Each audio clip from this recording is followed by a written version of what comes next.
Hello all and welcome to The Big Story, a daily news show where we talk about the hottest topics of today right in the heart of the newsroom. I'm Kimberly Jiao coming to you live from the Straits Times, and we are streaming on Facebook and YouTube, so if you're watching us on YouTube, do subscribe to our channel, and I'll be joined by my newsroom colleagues soon to discuss the topics that got you talking today. Our first story, former Zimbabwe leader Mr. Robert Mugabe has died at the age of 95. According to some sources, he was believed to have died in Singapore and had been here for medical treatment for an undisclosed ailment since April. Mr. Mugabe, a former guerrilla leader and Zimbabwe's first post-independence president for 4 decades, finally ousted by his previously loyal military generals. With us to discuss this today is regional correspondent Elizabeth Law. Hi, Elizabeth. Hi. So can we have a little bit more information about Mr. Mugabe? Well, so as you said, Mr. Mugabe, he was in power for nearly 40 years, 37 years to be exact. And how he was ousted was that the military generals who were previously loyal to him, they threatened a coup, which is why he eventually resigned. So most people would remember him as someone who was quite authoritarian and ruled with iron fist. But maybe we could go back to the very beginning. According to this biography I have of Mr. Mugabe, basically he was born in a Catholic family, and they weren't really well off, and so but he was a very studious sort of person, and even as he was out herding cattle, he would always have a book with him, and he wore glasses from a very young age. So he was very influenced by this sort of read widely, and so when he first came into the public eye, he was someone who was who was seen as a liberator. He liberated what we now know as Zimbabwe at the time was called Rhodesia from minority white rule because of apartheid and all of that. And so it's a small group of white people who was ruling over what is majority black Zimbabwe. And so he was seen as someone who really brought them to freedom. But then things changed very quickly when one of his partners in the revolution, let me just get his name right, Joshua Nukmo. So he was found to have a cache of weapons in his home province, and that's when Mr. Mugabe decided that, you know what, I'm not going to have any of this dissent. I'm going to start an operation, and he launched a crackdown known as Gukurondi that killed some 20,000 dissidents during that time. And then later on, he was also known to rig the political system to his own benefit. So that's the man that we know today. Yeah. So if we may bring it back to today, Yes. This afternoon ST actually visited Gleneagles Hospital. That's where Mr. Mugabe had been known to receive treatment. A van belonging to the Singapore casket was spotted, and it was accompanied by several people, including a man in a dark suit with the Zimbabwe flag pinned to his lapel. Right? So, our staff was there on the scene. What is his link to Singapore? Why Gleneagles? Right. So first, I'd like to say that our journalist Chu Yun-ting has been there on the scene trying really hard to get a confirmation that this man is Mr. Mugabe. Now, we can't say with 100% certainty that the body that was inside that Singapore casket van belonged to Mr. Mugabe, but what we do know is this. Mr. Mugabe is known to visit Singapore a lot for his medical treatment. He used to come here at least once a year to Gleneagles Hospital. I know this because at my previous employer, every time he came to Singapore, we would be there trying to confirm whether or not the president of Zimbabwe is in Singapore. The reason why he liked Singapore was that they felt that the healthcare standards here were much higher, and they just trusted the doctors here a lot more. And it's a long flight, it's 16 hours from Zimbabwe to Singapore, so it shows how much he cares for the healthcare, how much he trusted the healthcare system. So we've known that he comes here frequently. We know for a fact that he has been here at least since as of last month. He had been here for 4 months, because this was confirmed in a statement from President Mnangagwa's office. They put out a statement at the time confirming that Mr. Mugabe was still here receiving treatment. We have seen images of him becoming increasingly frail in the last few years, ever since he was ousted from office, because he used to walk really straight, ramrod straight, even though there are times that people show videos of him falling asleep in events, but he still walks really straight and without any assistance. But ever since he lost power, you could see him getting increasingly frail, and so we know for a fact that he had been here for 4 months, and what ailment it was, nobody knows. And we also know that a man who was accompanying the cortege, if you call it, if you could use that word, had a Zimbabwean flag pinned on his lapel. So we can't say with certainty because we have not seen the body, but these are the facts. Okay, so you know, it's not confirmed, but this is just what we know. Yes. So other than his sort of desire to come to Gleneagles for medical treatment, what were his other links to Singapore? Well, actually, this is a story that the Straits Times has written before, and I think viewers can go on our website to read the stories. We've all linked this, that his family has actually pretty much a lot of ties to Singapore. So other than the fact that he came here for medical treatment, his wife, Grace, his second wife, Grace, loves shopping here because Singapore is a famous shopping city. She was known to spend large amounts of money buying handbags here, and she's been spotted with those luxury bags. And most importantly, his daughter came to school here. She took a master's degree at SIM University, and they were so proud of this that they actually put her on one of their publicity posters that was around taxi stands and bus stops. It's since been taken down because advertising here is expensive, but I'm sure we could find a picture of that. Right, but so that is why he's always in Singapore. Yes, that is correct. Right. So thanks for sharing more with us, Elizabeth. And if you'd like to read the story that Elizabeth referenced earlier, do head on to our website. That's www.straitstimes.com. Our second story, supermarket giant NTUC FairPrice and fast food chain McDonald's announced on Wednesday, September 4th, that they will now be trialling initiatives to cut down on plastic bags and plastic packaging. With us to discuss this is ST journalist Melissa Heng. Hello. Hi. So this initiative is currently in trial phase, right? So what are we expecting to see, and where are we expecting to see it? Right, so for NTUC FairPrice, they are trialling it for a month starting September 16 at 7 of their FairPrice and Cheers outlets. So for Cheers, they are going to charge 10 cents per transaction for plastic bags, and at the FairPrice outlets, they're charging 20 cents per transaction. Oh, I see. So for McDonald's? Yeah, so for McDonald's, they are cutting down on single-use plastics. Okay. Right, so what they've done is for this month also, at 10 of their outlets, they've replaced certain single-use plastic items like the little saucers that people use for sauce, the McFlurry cups, and I think like stirrers and cutlery. So they've replaced these with food-grade wood and paper options. Right, so those are more biodegradable than the plastic Yeah. options. Yeah. Right. So in your article, you mentioned that sort of, you know, and earlier you've said that FairPrice is charging 10 to 20 cents per plastic bag. So, you know, it's kind of affordable. Do you think it's an effective deterrent? Right, so it's not per bag, right? It's per transaction. Right, okay. Right, so like you will need to pay, but you will pay and then you will get as many bags as, if you buy the needed. right amount of stuff, yeah, Right, you'll right. get as many bags as you need.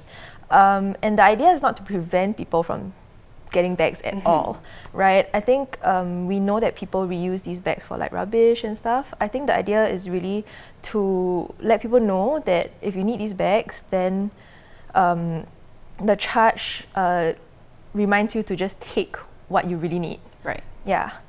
So to think twice about your plastic consumption. Yeah, exactly. Because I think there are people who take more than they need and end up like either throwing the bags away or keeping them under their sink for a really long time. Right. And that leads to a lot of wastage.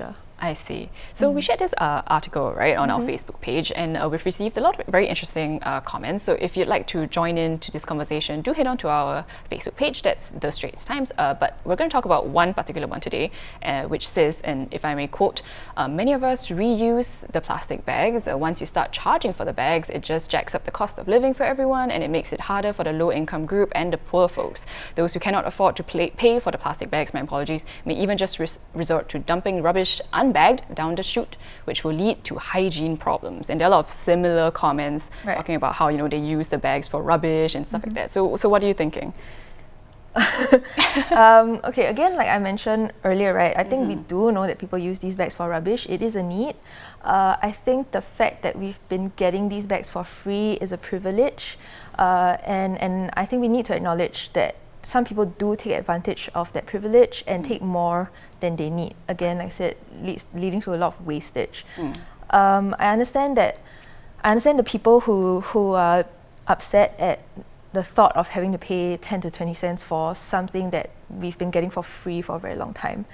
But yeah, because it's tough, right, that you now have to pay for something that you feel should be free. But like, there have been studies that also have proven that a very small charge can help to really cut down on wastage. And I guess to those that say that, you know, if I don't get my plastic bags for free, I'm just going to start throwing rubbish down the chute unbagged. I think that it's kind of like going to a public toilet, right, that charges 10 to 20 cents for entry and saying, oh, I used to get in for free, and now that I have to pay, you know, I'm just going to poop on the street instead of paying. So I think that or at least I hope that we can be better as a society. I think we should aim to be better than that, right? But if we may be fair, there are also some comments that remind us that, you know, it's about a change of mentality, a change of mindset, that we all should be more conscious. So hopefully that's the opinion of the quiet majority. So personally, I would say this is an encouraging start, right? So do you think the companies, if we may scale back to that, can do more? Yeah, I think, like, especially for FairPrice and McDonald's, it's just a trial stage for now. So hopefully it will lead to more change. There's always more that companies can do on a wider scale. Things like finding more efficient energy sources, cutting down on their utilities, you know, not using so much paper in the office. And there are other things also, like if people knew how to recycle and what to recycle better, if we found better ways to dispose of our rubbish, you know, but specifically for the charge and replacing single-use plastics, I think that it's more targeted at the individual consumer. It's about what I can do, what I can cut down on, what I can like reuse and reduce, and I think all of us can do that. Like if we don't need the plastic bag, we can bring our own. And when you go to McDonald's, you don't have to take the little plastic thing for your sauce. You can just put it on your like burger wrapper, right? Yeah, that's a great point. I think all these little actions, they will add up and make a big difference. So I think we have a responsibility to do that. Thanks for sharing more with us, Melissa. Thank you. If you'd like to read Melissa's full article, do head on to our website. Again, that's www.straitstimes.com. So our next story, our third, Comex, Singapore's biggest consumer technology shows, or one of them rather, kicked off on Thursday, September 5th and will run till Sunday at Suntec Singapore. With us to share some of the highlights of Comex 2019 is Deputy Tech Editor Trevor Tan. Hello. Hi. So you were at Comex yesterday. How was it? Oh, surprisingly, there's a lot of people. Oh yeah. Because usually in this kind of IT shows, right, you usually only get a crowd over the weekend when people are more free. But I was there around lunchtime, and it was a surprise to see people streaming in the moment the doors were open. And you know, the passageways are getting crowded already. Yeah, but you know, it's easy to see why, because IT shows and consumer shows, like tech shows like that, have been getting bad rap. You know, they are known as tech pasar malam. No, nothing different. But this time around, Comex 21 Nice have a lot of different stuff. For instance, there's a photography exhibition at Level 3, and there will be seminars and models photo shoot, and of course, the inaugural Esports Festival Asia. Right, so speaking about the Esports Festival Asia, right, Comex is actually the location for the first one, as you mentioned, and the organizers, Sphere Exhibits, has actually invested $1 million in it. So can we talk a little bit about that? What are we expecting there? Well, plenty of fast-paced action. Okay. If you haven't been to an esports match, right, you will probably don't know, but it is very exciting. It's as exciting as watching a football match, a basketball match. Yeah, and that's why people, esports fans are ready to pay money to go and watch such events. Wow. But here in Comex, it's free. You can just go in and then witness all the action. Well, so take this opportunity now if you've never been to an esports one to go and see it. Yeah, exactly. And there's like around 200 esports players around the region that will be competing in 4 tournaments, featuring 6 game titles, and there's $35,000 worth of total prize money up for grabs. Yeah. So a lot is at stake. Yeah, there's a lot of money involved these days with esports. And if you're a TVB drama series fan, the TVB actor Sean Tam will be later tonight at 7 p.m. will be having a show match. Yeah, with a Singaporean pro gamer. But they are not going to play against each other, which is kind of shame. But they are going to play against someone else. Yeah, I see. But it's still going to be fun again. Yeah, still exciting to see him in action. Yeah, definitely. Right? So, but besides that, what are some of the other things that you would say our viewers at home should not miss if they go to Comex? Wow. Personally, I think the highlight for Comex should be the launch of the Huawei Nova 5T. Yeah, because usually you don't see a smartphone being launched in this kind of shows. And this is more significant because Huawei Nova 5T might be the last phone that will be fully supported by Google. Yeah, Huawei right now is not totally in a good place with the US ban, the trade war and all that stuff. So, and last week, Reuters reported that Google spokesperson said that their upcoming flagship, the Mate 30 series, will not be fully supported by Google. They call it the Google Mobile Services, which is the full-fledged of Google apps and suites and all that.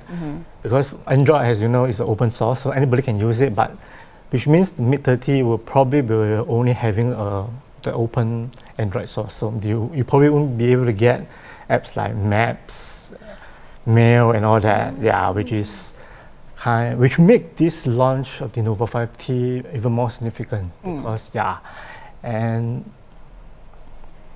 more important is this phone is amazingly great value for money. Priced at $598, it has features like for the Kirin 980 processor, which is found in the flagship P30 Pro, and a whopping 5 cameras, 4 at the rear, 1 front facing, and also it even have a GPU Turbo 3 graphics processor, which is great for gaming, which is why you'll find the hands-on area at the Esports Festival Asia. So you go and play there. I can have hands-on there. The pre-order starts today and will end on 12 September. You'll go and see them on September 14th. I see. I think, so that is, to me, is the main draw, and people can go to the esports, watch the action, and have the hands-on on the smartphone. So you can do both, kill two birds with one stone. Exactly. So Comex 2019 has its own website, so if you'd like to know more about Comex 2019, it's www.comexitshow.com.sg. And if you'd like to experience this for yourself, you can head on to Suntec Singapore this weekend. So thanks for sharing more with us, Trevor. Thank you. And those are our top stories of the day. For more news and videos, do head on to our website, that's www.straitstimes.com. Once again, I'm Kimberly. Thank you for watching The Big Story, and we'll see you on Monday.